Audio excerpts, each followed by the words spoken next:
You don't need a lot of money to sail around the world. All it really takes is a lot of hard work. Gosh, this is so infuriating. Okay, going back in the hole. That was just so miserable. But does that mean working long hours with no days off? Or is there another way?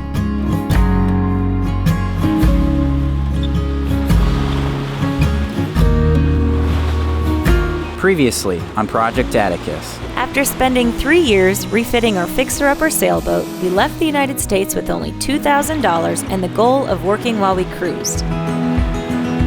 We made it as far as Isla Mujeres, Mexico, before we ran out of money and had to find work.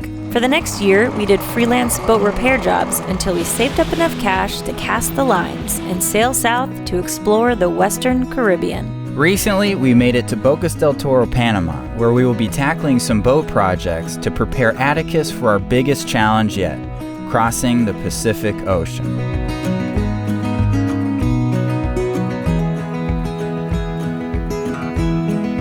Good morning. It is 6 a.m. Just waking up. Desiree's still asleep. Wow, it is a beautiful morning out.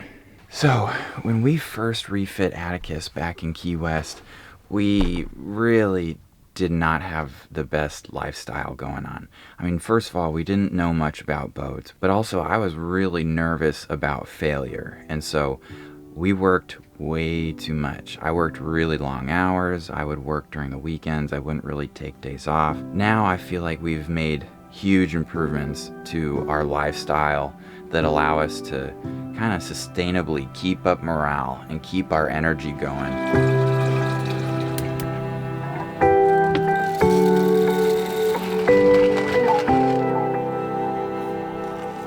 But I gotta say, my favorite part of my routine, maybe my favorite part of the day, is the first cup of coffee, man. I'm a huge coffee addict.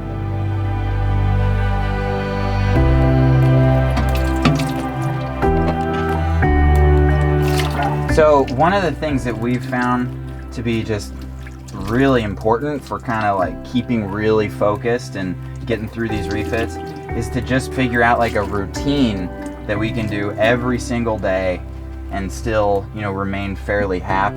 Desiree is not as much of a morning person as I am, so I wake up early, do the dishes and make breakfast, and we try and be working by 8.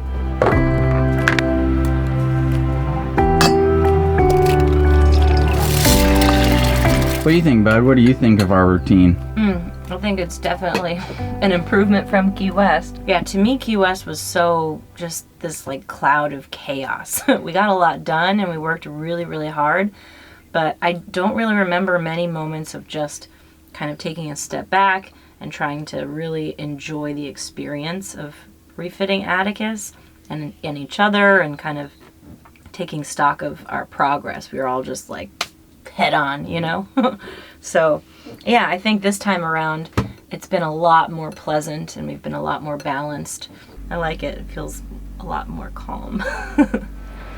So ideally, the next project that we would work on would be getting the masts off the boat and starting to take care of all of our rigging stuff. But we're not able to pull the mast for another couple weeks. The boatyard here is just totally booked. And so what we're gonna do is we're gonna start to tackle a couple of smaller projects. They're still high priority, but they're just not so big. And so first thing today is I'm going to install a new bilge pump. So our primary bilge pump died a little while ago.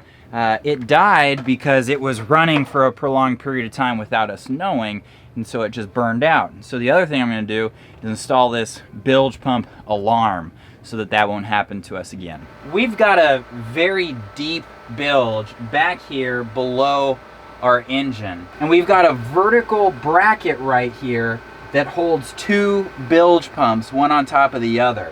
So I've got to get this bracket unmounted from the engine mount and then bring the whole thing up to replace that lower bilge pump. Oh man, that thing is gross. Basically the new bilge pump here, it's a slightly new design, and so it rests in a different size like filter slash mount.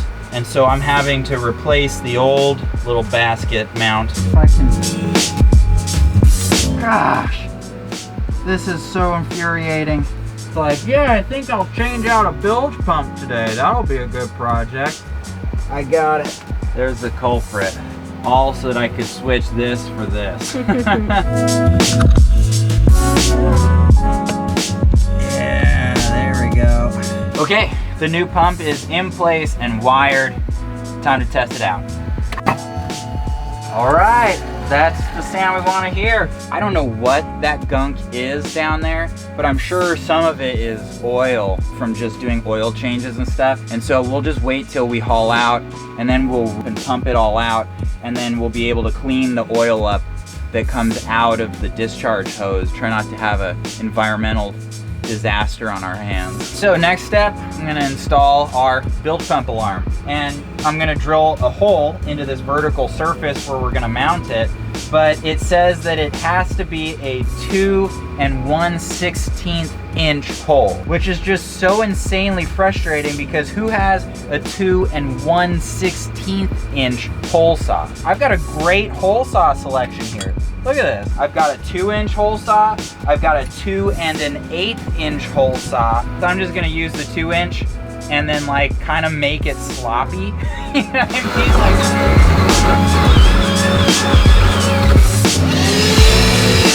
Well, a little too tight. I should have just ran over to Home Depot and grabbed one of those 2 1/16 inch hole saws.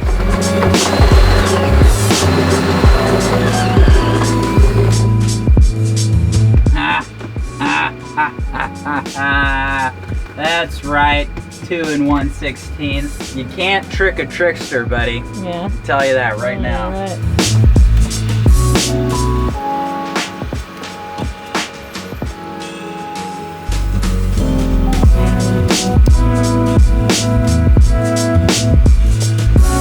Okay, I think I'm all done. So I'm gonna turn the bilge pump on, and if we hear an alarm, then we're successful. There we go. Woo. Yeah, I'm ready for that project to be done. That was just so miserable. Well, we are heading into town to go talk to Kiwi Dave. We've been told the best welder around this area, and we're gonna go talk to him about hiring him to do our security bars. He's in town for just a quick minute, so we're gonna go meet with him and kind of go over the plans and see if he's willing to take it on or not. So yeah, let's go meet Kiwi Dave.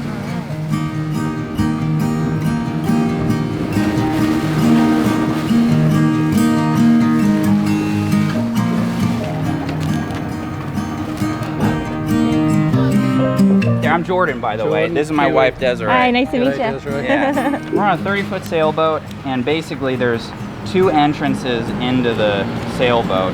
And more or less what I'm looking to do is just create prison bars, I guess, to go over both of those entrances. So I would just have like,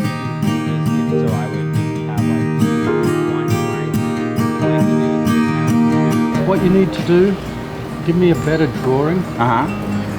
With the dimensions and everything else like that. I could probably get it done by the end of the week. Oh yeah. Mass or minus. It just depends. Great. Well, Okay. Thank you very much. Thank you so much. The next project for me is I'm gonna install a new buzzer to our engine control panel. Recently, the alarm, if it gets overheating or something, hasn't sounded an audible noise. It just turns on an indicator light. So we need to replace that buzzer, and to do that I need some silicone sealant to kind of put the new one on. So let's see if we can find some.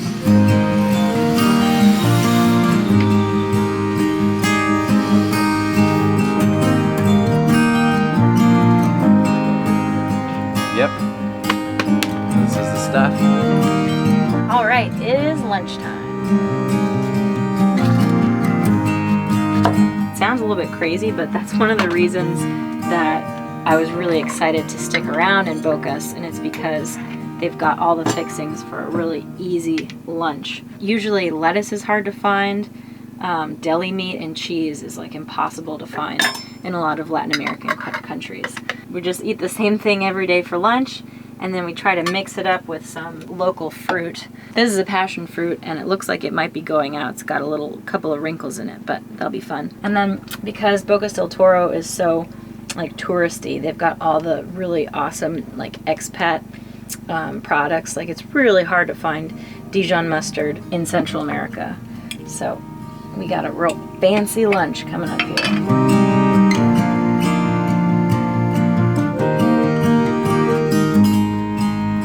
Boy, this looks delicious, bud. Thank you. All right. So what'd you call this? I'm pretty sure that's passion fruit, and then in Spanish it's called maracuya. Maracuya. Man, it smells so good. Wow.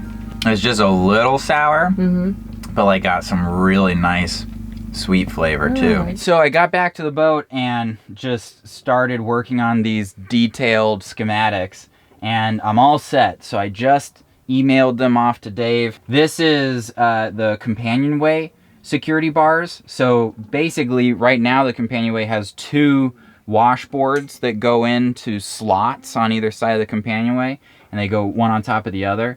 And we're just gonna make the same thing out of stainless steel bars. So it's just a frame with bars going through. And then this is the more complicated one. This is the forward hatch assembly. It's a little bit confusing, but it's got all the numbers, it's got all the detail that Dave will need to know, and it's definitely an improvement to the drawing that I had done up before. I can't draw a straight line to save my life, but it's enough for me to understand in my head what needs to be done. All right, so our next project is going to be replacing the alarm buzzer on our engine control panel for our Beta 25. Basically, there's a couple of different sensors on the engine that can trip an alarm if the oil pressure is lost, if the engine's overheating, if there's a drop in voltage. And so we've got 3 lights here for each of those scenarios, and there should be an audible alarm as well. The alarm hasn't worked for a little while, so we've continued to use the lights, and that's okay, but it's way less than ideal because you have to keep a really close eye on the panel to avoid damaging the engine. So I'm going to take this panel off and swap out the buzzer. Okay, going back in the hole. I feel like I've been in here a lot lately. Okay. Okay, top left. Okay, let's go with the bottom right.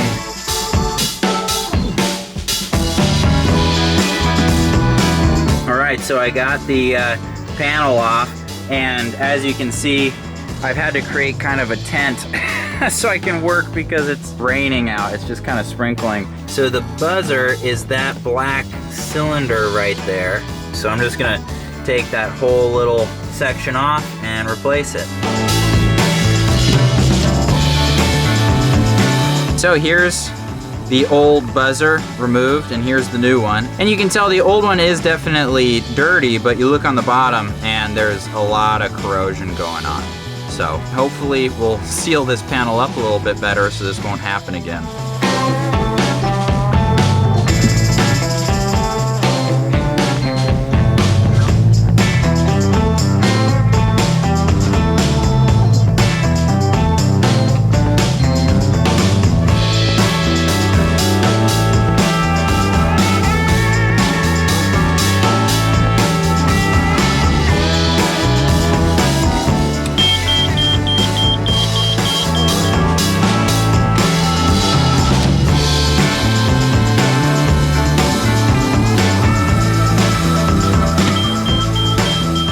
Well, rain cleared up. It's a beautiful day today. So my next project is going to be replacing the old deck level running lights that we've been using. So we've been using this bicolor here, and it was mounted right here on the forward bit of the bow pulpit. But we've had a problem with it, and that is that this right here is the spinnaker block for the spinnaker tack. What'll happen is that tack line moves back and forth like this. It'll just kind of get caught on the corner and try and shear it off. So we've got to come up with a solution for running lights that are mounted inboard of this bow pulpit. So what I'm planning on doing is I've purchased these individual side lights. So I've got 2 of these, and I've got some just leftover starboard from an old project.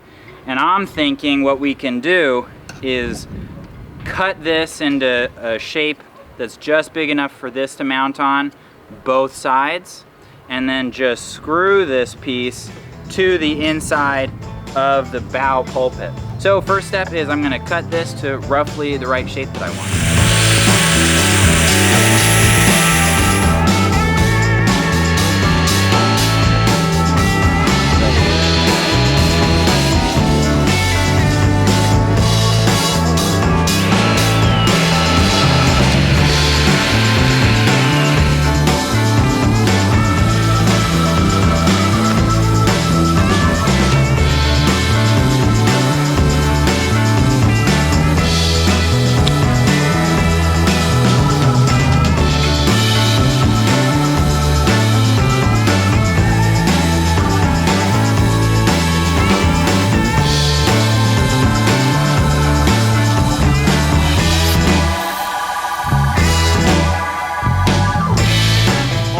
So this bad boy is installed, wired, and I think it's gonna work great. So that was an awesome and quick and dirty solution. So I'm done for the day, so I'm gonna clean all this crap up and yeah, call it a day. How you doing there, buddy?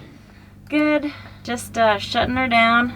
We found that it's really important for us to really try as hard as we can to finish at exactly 5 o'clock.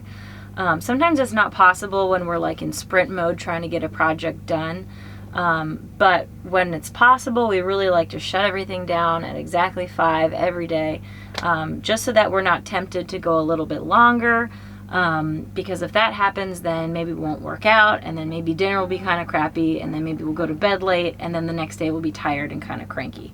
So it's kind of this like domino effect where we're trying to keep the balance. And finishing up at 5 is something that kind of helps us. I'm getting ready to do a little yoga routine. I started doing yoga a couple of months ago just because I was having some really bad back problems from kind of sitting at the computer. And I got this book about power yoga, and it has fixed my back problems completely. So every day I like to either do a yoga routine or some kind of workout. And I love being at the marina because I have all this space and a really awesome view as my little workout studio.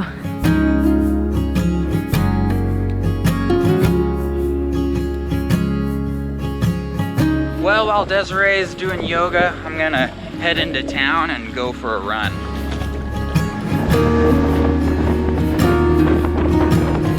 Gracias.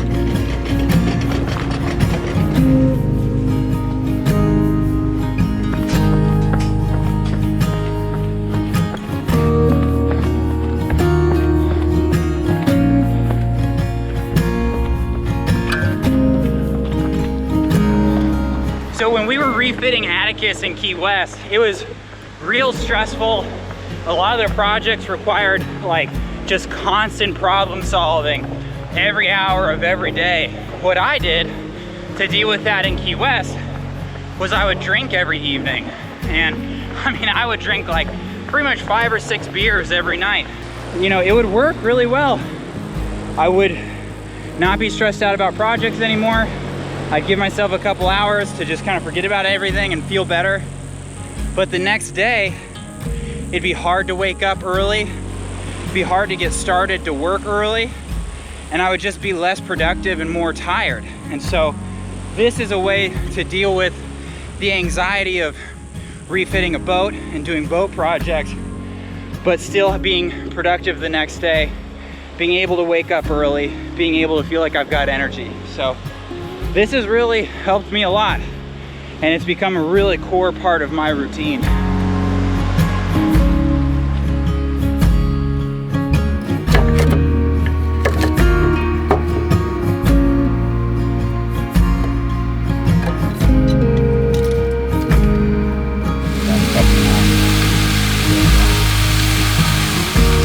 Boy, smells good there, bud. Thank you. I really like being able to cook a lot of food and a lot of vegetables, and kind of staying on a routine and just not being tempted to eat out actually saves us a lot of money in the long run. So it's therapeutic for me. I get to put love into our food, and all of our money goes into fixing the boat rather than eating out.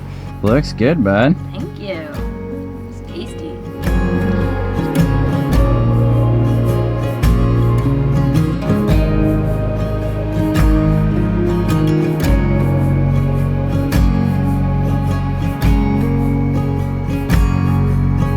Back in Key West, I felt like if I wasn't working long hours, 7 days a week, then I wasn't giving our dream everything that I had.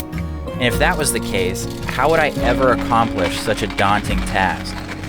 I've since realized that if we're going to have big goals, we need to work smarter, not harder. Sailing around the world isn't a race, it's a mountain. It's about endurance, not speed. And the only thing that matters is that we make it to the top.